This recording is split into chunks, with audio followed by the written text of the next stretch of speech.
welcome to another edition of About Stout. It may not look like spring, but the academic year is in its final phase as we head towards graduation. Joining me, as always, is Chancellor Sorensen. Welcome, Chancellor. Good to be here. Good to be here. We'll talk about travel travails at another time. Right. We will be joined in the second half of our show by Jackie Weisenberger, who is serving as interim provost and vice chancellor for academic and student affairs.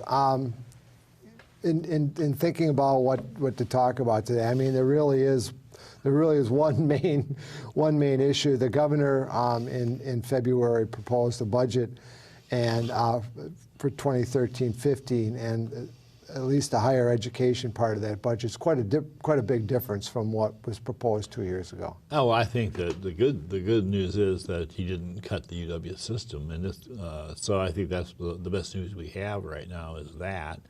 And that there's a kind of promissory note for pay raise for our faculty and staff. That's promising as well. Yeah, as you indicated, he didn't cut us. We took quite a big cut 2 years ago, $250 million, and then another 65 on top of that, $315 million. It doesn't restore that, right. No, but it doesn't take further money away from us, and does provide, at least theoretically, more flexibility through block grant funding. Right. A lot of people are saying that probably the major proposal in this budget would allow the Board of Regents to adopt a compensation plan rather than have to go through the whole state pay plan process. Do you see this as important? Yeah, it's very important. I think we're moving gradually toward more flexibility in the UW system. The state is saying, give them more flex, they can manage themselves more effectively. And this is a big step. We have now, they revised the human resources systems. We have two. Madison has one of their own, and the rest of us have a second one. That's brand new. And then to allow the board more flexibility in pay, providing pay for the faculty and staff, and tuition setting. Two very, very important things because the best theory of management is you push it down to those who know the issue best. And I think the Board of Regents know best what we have to make this a world-class system. Yeah. What do you see going forward? Obviously, this is the governor's proposal. It has to go through the legislature, and part of our job, frankly, is to talk to legislators. Do you see major changes? Well, I think that there's some bruises out there in the UW system. We have the HRS system, which has been not bungled, but mistakes were made at least twice. Right. There's some anxiety among the state with that, I believe. But I think as we talk to people, Doug, and you and I have done a bit of that, they seem sympathetic for the need for pay raise, sympathetic for the need for stable funding, because they know that we are an engine that drives the economy. We're the engine that drives the economy. So they can't damage us and expect that we can go out and do all that we do and have done to bolster the economy. And when Jackie's here, we'll talk about our placement rate. Actually, we can talk about it in a little bit too, if you want. But you're right, and I think it's also. I think there's also a growing recognition that we pretty much gave at the office 2 years ago. That's right. and that in order to continue doing what we need to do, that we can't keep. That these cuts just can't. Well, Doug, the evidence is there that we're losing people all throughout the UW system, not just Stout, not just Madison, but everyone is not only losing faculty to other states that are paying more, maybe with a less teaching assignment, and we can't attract people. The pools simply aren't out there because people are saying, I just don't want to go to Wisconsin right now to work, and I think that's a real blemish on the state of the UW system. So I think that's been recognized, trying to be rectified now. Yeah, I mentioned a little bit ago. Since our last show, we did produce our annual employment report came out. Showing a 97% placement rate. This is kind of getting old hat for your tenure, isn't it? 97, 97, 97. But it's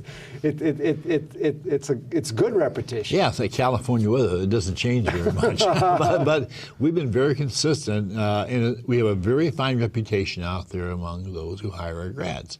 And because, in large part, we do a lot of internships and co-ops. Now we're pushing 100% of students will have a co-op or internship. That's the best indicator of job placement, I think, that I've ever seen.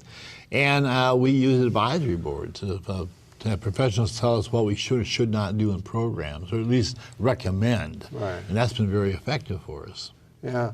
It also showed our graduates get very high salaries. I mean, they're $37,000 was the median salaries. That's a good starting wage. Some of these salaries are, I think we had 6 that were over $50,000. I just met a young woman recently who I've known now for 4 years here, graduated in business. She went with a Fortune 500 company, starting salary $50,000, an automobile to use on her job. I mean, just a phenomenal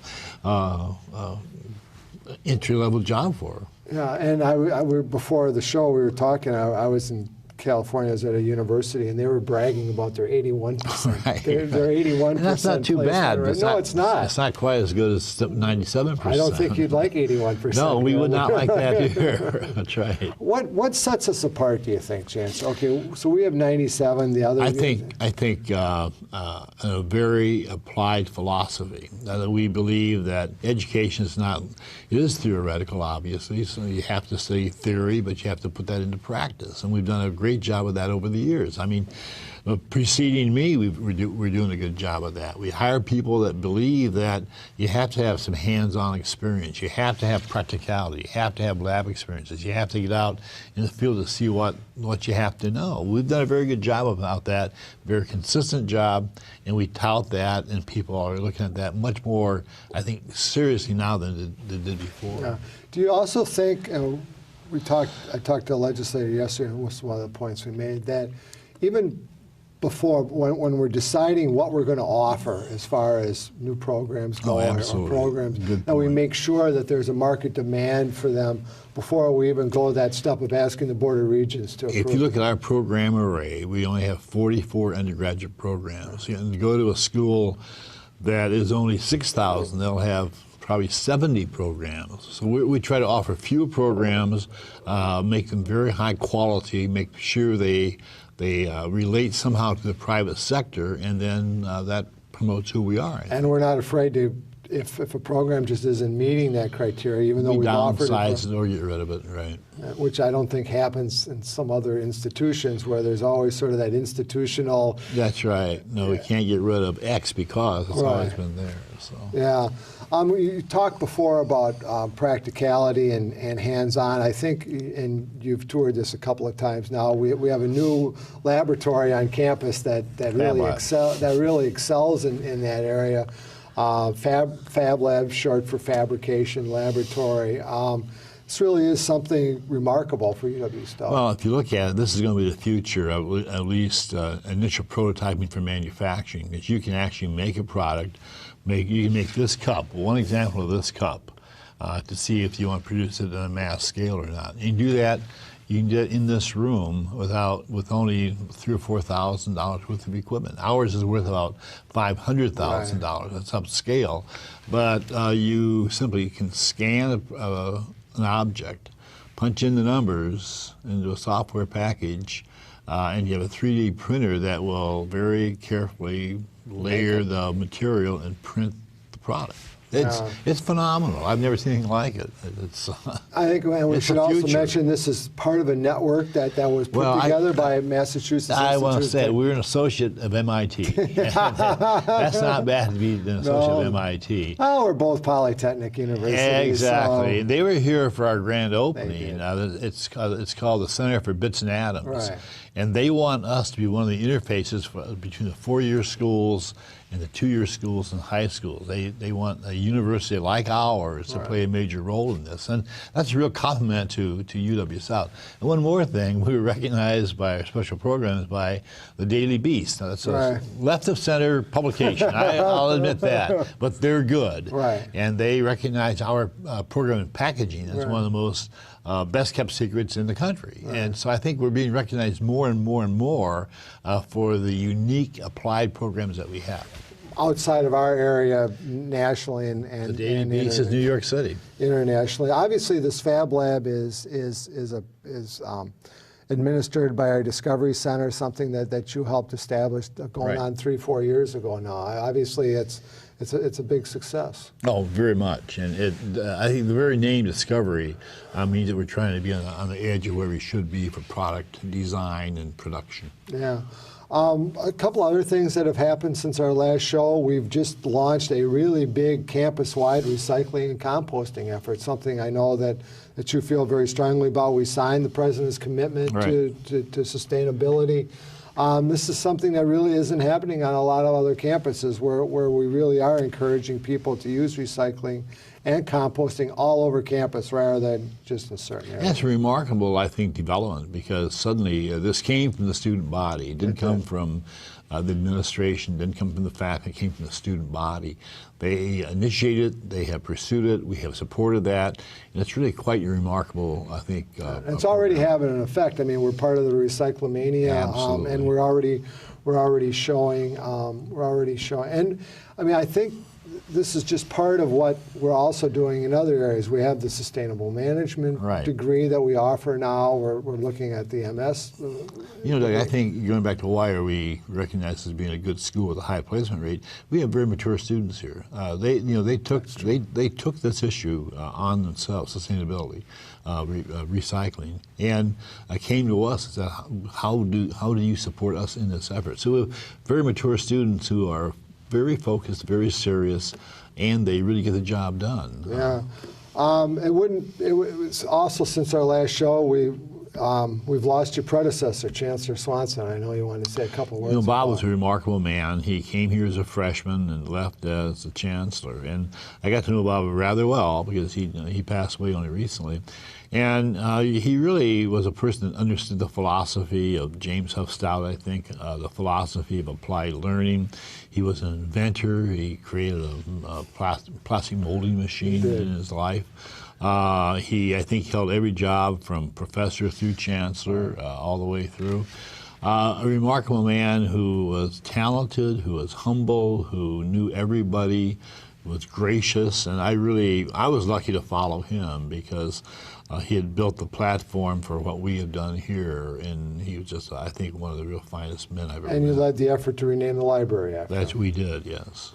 And finally, we always have to talk sports at some point. You came off with the men's basketball team came up big this year. No, you can talk with Jackie about Kansas and Michigan State, but our the men's basketball team came up big this year. They did very well, and we're going to have a good program next year, I think. And I feel badly they didn't make the invitation to the national tournament. They deserve that. But yeah, they're good. They never gave up. Remarkable young men. Fun to watch. Fun to watch. Yes. Started actually. I mean, we got some big crowds in Johnson Fieldhouse. Well, even beyond that, the women's gymnastics team. We have 2 national champions. Well, one All-American, one second All-American. So that program, gymnastics program, that'll fill the field house too. You get 1,000 people watching these young women perform, and they're very, very good. Well, that brings us to the halfway point in our show. And we're going to be back in the second half with our guest, Jackie Weiss.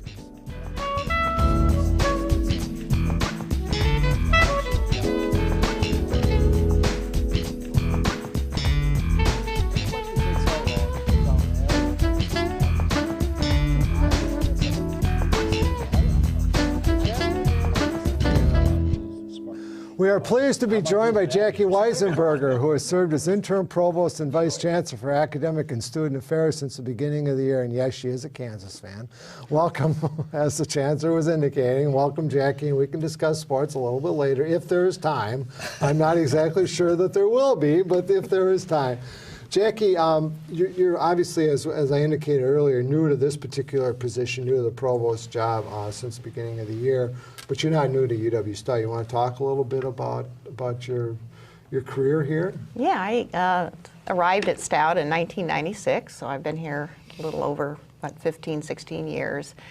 Started as a faculty member in the School of Education, teaching school psychology and school counseling classes. Prior to Stout, though, I was a high school teacher, school psychologist, school counselor, had that kind of background, very applied background. Very applied. So I have to ask you a question. What high school did you teach in? at Moline High School. Where in did Moline, I go? Where did Bowling you- High School. Exactly. But you never had to avail yourself of the services of the school psychologist, did you? That's a good point. Or at least that we want to talk about. That's a very good point. So how was Moline High School? It's very, very good high school. At the time, it was quite large. I think they had 2,800 students or something Whoa, like that that. was a and big high school. Very big. And Yeah. so it gave me a good foundation in the teaching and learning process, and that's when I became very interested in learning and helping students achieve. I was going to ask how you decided to make the transition from the halls of the high school to the halls of higher ed. Yeah, that was later in life, obviously, for me. And I think that was a very advantageous because I had that experience I could draw from Sure. when I was teaching to show students how it would work in the real world, as they say, Right. and could bring in applied activities in the classroom and kind of adopt some of Stout's philosophy about applied learning, career focus, and bring that to the fore. Where'd you go to school? As an undergraduate at Cornell College in Mount Vernon, Iowa, small liberal arts school, and then University of Kansas, got a graduate degree there. Took some courses along the way from Western Illinois, University of Iowa, Drake, but got my PhD at University of Minnesota in educational psychology. And still maintains she's a Gophers fan. Yeah, I'm a little. It depends on the season, but but I switch between the Gophers and the Jayhawks in basketball season. What attracted? I mean, what attracted you, Chancellor, to Jackie to make the appointment at the interim Well, Jackie appointment? became an associate provost, I don't know, several years ago. A couple years. And I just saw the maturity that she brought into the job and the problem-solving skills she had, and the understanding of our program array and understanding of the system and how that system worked as well. So it was an easy choice to make her the interim provost, and we have not been disappointed. She's excellent. She really has command of the entire issues of academic affairs and student affairs. So I think that she has served us very, very well. I mean, people on campus know what a provost does, but I don't know if people, obviously this show is seen by people outside of academia. What does a provost do? Oh wow, that is it. The problem solving is a big part of it. But additionally, they're the leader, the academic leader of the university. So all the academic programs, accreditation is involved, keeping the academic programs accredited, making sure they have integrity, making sure the curriculum is solid, making sure that students get the skills they need as they progress through the curriculum so they are job ready upon graduation. So in a sense, it's providing leadership in terms of excellence, academic integrity, all of those functions of the university. You really depend on a provost. Well, yeah, absolutely. In some circles, they call a provost the internal president or chancellor, and I think that's a good description because, my job is much more external. All the chancellors have an external focus, and you have to have a person in charge of the programs and all the issues that pop up in those programs. I have to understand what they are, and we talk a lot about that, but I don't handle the daily issues like a provost. So it's a very And it's important obviously position. the biggest division. Oh, absolutely. 85% of the university is in her division. Wow, that is large. So what's it been like for you? But very, very, I'm actually blessed to have been given the opportunity. I really like the aspect of the problem solving. It's a good role for me, I think. I've become very well acquainted with some of our successes, more so than I would have in my previous position. It's amazing to me the amount of grants that we get, the amount of our placement rates, again, are outstanding. Get information at least weekly about some success of a student. In fact, we had a student that designed a swimsuit that ended up in Sports Illustrated. So that's just one of many, many examples, including our engineering students that graduate with incredible and getting incredible job offers. Right. So all of those aspects are very, very rewarding. It's never the same at any day. And things arise that need immediate attention, and others you need to put kind of on the back burner. Right.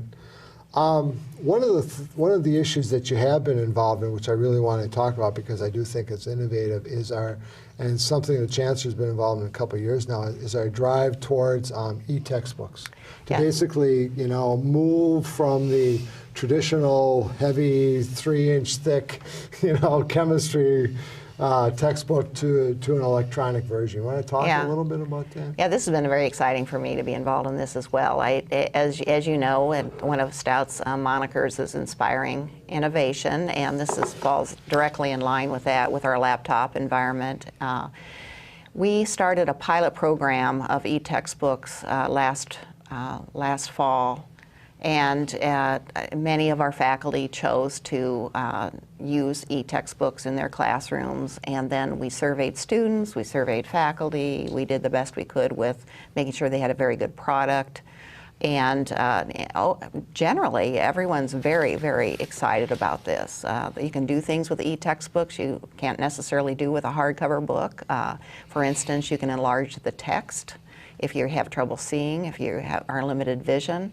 You can highlight as you can a hardcover book. You can write notes in the margin just as you can in an e-textbook. You could search for keywords. You could even write a note in the margin to your instructor saying, I don't understand this diagram or this chart or this page, and then the instructor can take that information and make sure during the lecture classroom or any other kind of classroom explain the content, or even digitally through email. So it's been very exciting. The faculty are enthused. We have, I think, 30 faculty participating this spring, and multiple sections, and the students. We gave some of them the option, if they really couldn't handle the e-text format, that there would be a hard copy book in instructional resources for them to check out as a backup. Nobody last fall went in and checked out a hardcover book in the pilot program. Did you ever envision when you were going through graduate school that instead of reading your tomes that you would be on your Nook or your Kindle? I like the archives. No, I did not. But when Jackie and I talked about this, we're going to be there. In 5 years or 8 years, we'll all be there. And when we talked about this, we said, why not lead the way and be a pilot? We're a polytechnic. We know we're going there. Let's be there first. Does how rapid we're moving and the success of the program so far surprise you a little bit, that there wouldn't be more hesitancy, that kind of thing? Well, Jackie has led the charge. She can answer that better than I. I think that part of this has to do with we've very much made it a pilot in which faculty volunteered.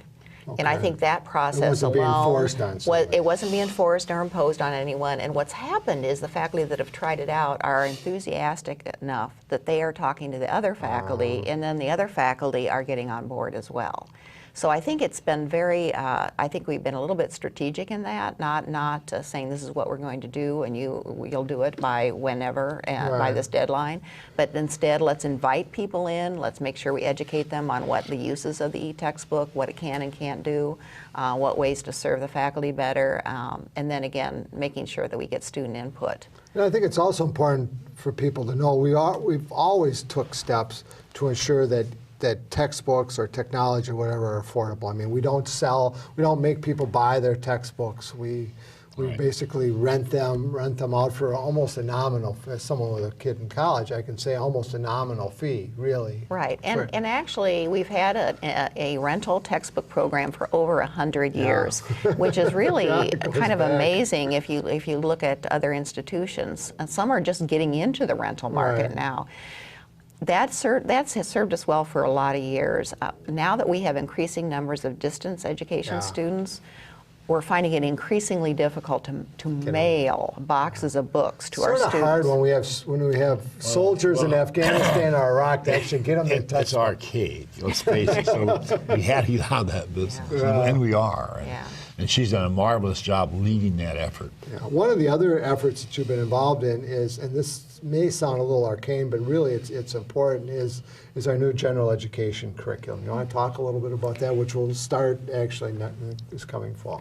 Yeah, the general education curriculum is really the kind of the core competencies that students should be able to know and do by the time they graduate into any institution. It'd be things like we want all students to be able to reason analytically. We want all students to be able to write well.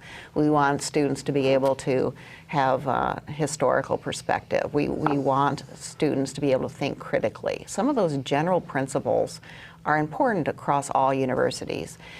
In our particular general education curriculum, we have revised it to include 2 new categories that we see are more contemporary and will meet the needs of today. And that one of them is called contemporary issues, and that's more driven by what are the contemporary issues of the day, and it can be in computer science, or it could be in education or whatever, and then learn how to critically analyze those issues to make good decisions related to those. Another category is ethical and social responsibility, ethical reasoning and social responsibility, and that is an area in which we're helping students learn how to think and reason ethically and to make ethical decisions. And that can be related to a program course, or it could be related to any course in the general education curriculum, let's say, for instance, mathematics. So related to that, we're making sure that we're preparing our students in those 2 key areas that we think will serve them well for the careers of the future. What do you think is going to be the upshot of our new general education? What you did mention, along with that, we've driven the number accredited degree down to 120 hours for every program. Right. I guess a few exceptions with accreditation, but I think it's going to, I think the Gen Ed program provides the core, that's essential. And also the 120 means they can get through a little more expeditiously and get out on time and save money in the process. Yeah. We have a little bit of time left. I wanted to talk about one of the other responsibilities of the of your office is to make sure we got a lot of students coming in every year. We need a lot of students coming in to keep us going, and it really looks like our enrollment prospects for the fall are pretty good. Yes, they are. They're looking healthy. One of the key indicators of that is the number of housing deposits that are made. That's Took me a while to learn that, yeah, but yes. More and more students are applying to multiple universities, Right. and then they're selecting the one that best fits them. Right. But at the time when they need to make a decision about putting down a deposit, which involves money, then we're a little bit more secure in those enrollments. And so at this point in time, we're looking to have healthy enrollments for fall, and probably will exceed last fall's enrollments, which is helpful to us in many, many ways. And part of that is just revenue generation. I was just going to say, it's always good to have we're pushing for 9,500. That's what we want by 2015. We're close to that, and we'll probably get there. And then probably that'll be about the size we want to maintain. It does provide a good margin. It does provide simply a good symbolic number to deal with, as well as real. Well, that went quickly. I want to thank you for appearing, and as always, Chancellor, thank you. That does bring us to another edition of About Stout. Thank you for joining us, and we're going to be back soon with the final show of this academic year. We didn't mention the Badgers. We didn't mention the Badgers. Well, there's really not a lot of time. Thanks again. Thank you.